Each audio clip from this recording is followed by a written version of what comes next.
Welcome to the last breakfast. Please enjoy the video. You start by choosing an F-clamp that matches the job. Select the correct reach and throat depth so pressure lands where needed.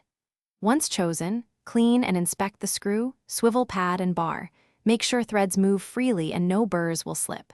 Then, position your workpieces squarely and set the fixed jaw against the back face. This gives you control right away and prevents shifting as you apply force. Tighten just until contact, don't overcompress yet. You now apply controlled pressure by turning the handle steadily. Aim for even gap closure across the joint because uneven force causes misalignment. Once contact is made, use scrap cauls or rubber pads between the clamp and material to distribute load and protect surfaces.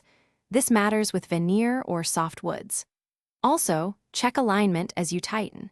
If binding or twisting appears, back off, reposition the clamp slightly, then retighten. This sequence keeps parts flush and prevents. You finish by bringing the clamp to a final snug torque, tight enough to close joints, but not so much that you crush the material. Once clamped, wipe excess glue and leave the assembly undisturbed for the glue's recommended cure time. This ensures a strong bond. If you encounter slippage or creeping, stop, release slightly, clean the contact areas of debris or excess glue, reposition the clamp, or use a second clamp for balance, then retighten. That step prevents failed joints and rework. Thanks for watching. If this was helpful, leave a like and consider subscribing. See you next time.